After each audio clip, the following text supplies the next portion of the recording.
Ayan, so ka-explorer. So, nandito na naman tayo sa kusina. So, ngayon gagawin ko ngayon, magluto tayo ng isang ulam na pambahay lang din. Ito ay tinatawag na balbakwa.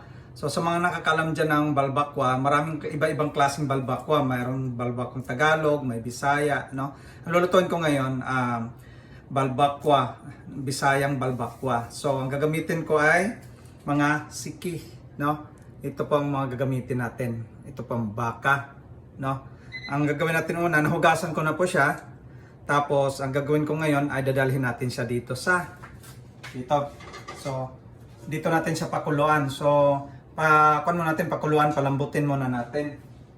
No? So, siguro mga 2 hours ang pakulo nito kasi dahan-dahan lang na apoy para dahan-dahan mag-expand ang laman. Ang importante din yung laman mag-expand, no? Ang iba naman ginagamit ni na balbakwa mayroong balat. Dito, ito lang talaga ang ginagamit ko. Yan, ever since nagluluto ako dito sa pambahay lang. So, sige. So, aabangan nyo ang mga susunod na mga ingredients na anong mga dapat ilalagay doon. Kapag kumukulo na siya, lumalambot na siya, at saka ang sabaw noon, yun din ang gagamitin natin, no? Kasi malasa na siya. Tanggalin lang natin yung mayroong mga kaunting bula-bula doon para magiging okay siya, no?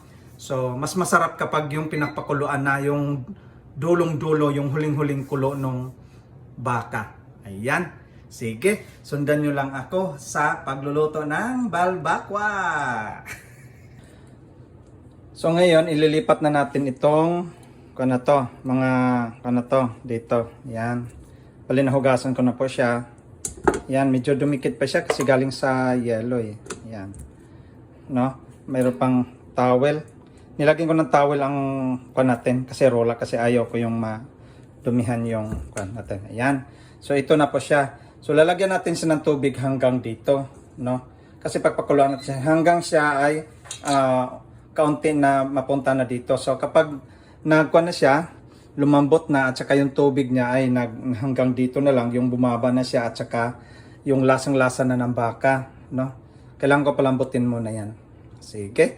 So pupunta tayo doon, buhusan natin ng tubig at pakuluin na natin. Yan. So ang gagawin ko ngayon, pakuluan ko siya ng 3 ganito. So ito siya ay 1000 ml. Hanggang ang 1000 ml ay magiging, ang 3000 ml ay magiging lang siya, siguro mga 1,500 na maiwan. Kasi pinapakuluan din natin, di ba? So, punta tayo doon, buhusan natin at pakuluan. Pero, yung habang pinakulo ko siya, lalagyan ko siya ng asin para lumasa at saka lagyan ko na din ng pepper powder para mabango ang dating niya. Sige. So, maraming iba-ibang klaseng pagluluto ng balbakwa. Sige.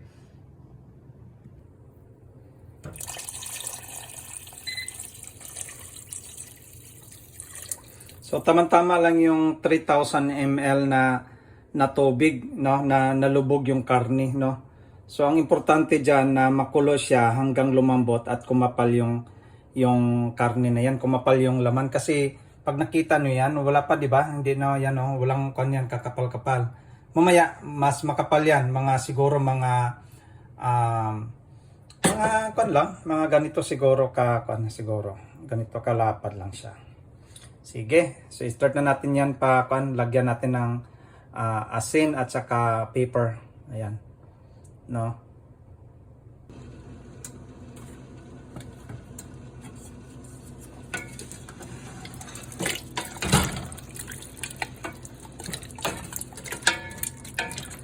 So, malambot na siya.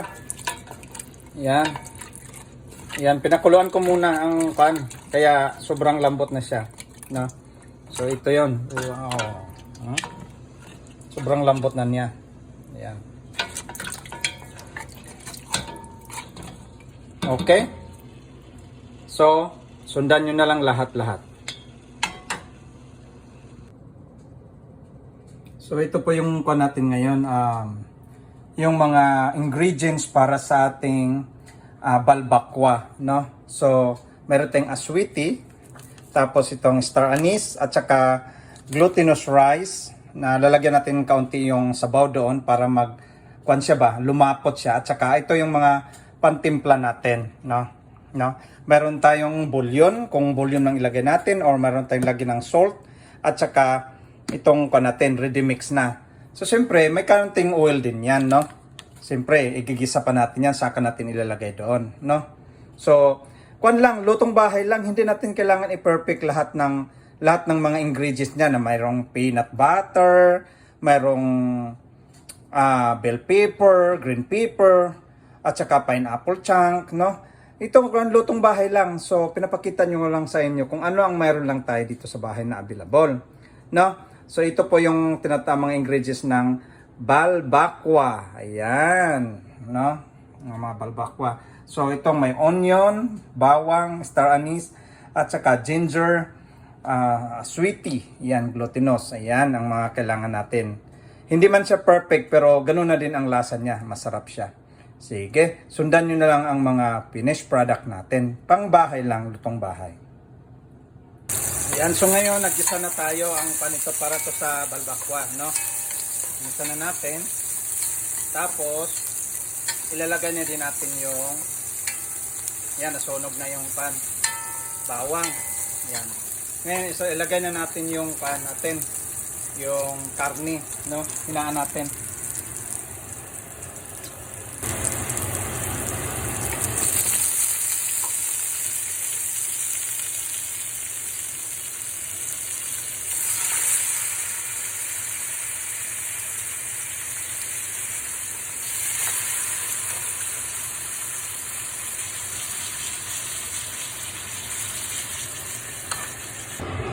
So ito na po yung kwan natin, resulta sa kwan natin.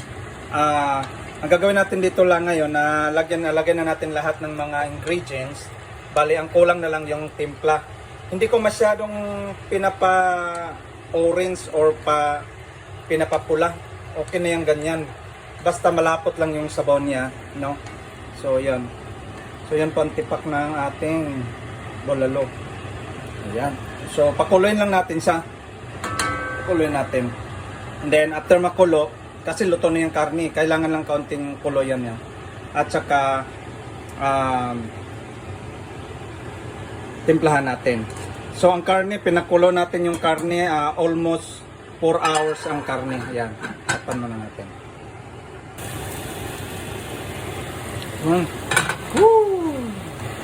Ayan, kumulo na yung balbakwa natin.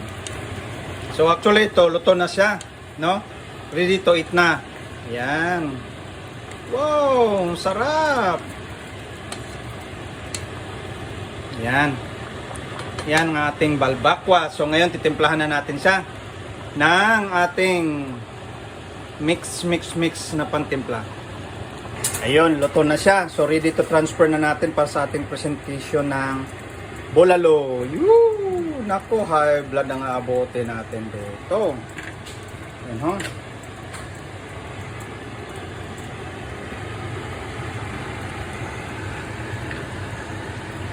Yan. Lagyan pa natin ng isang tipak.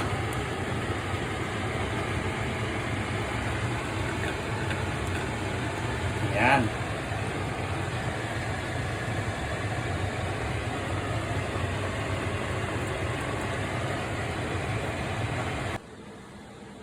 Ayan, so ito na po ang ating bulalo. Yan. Sarap.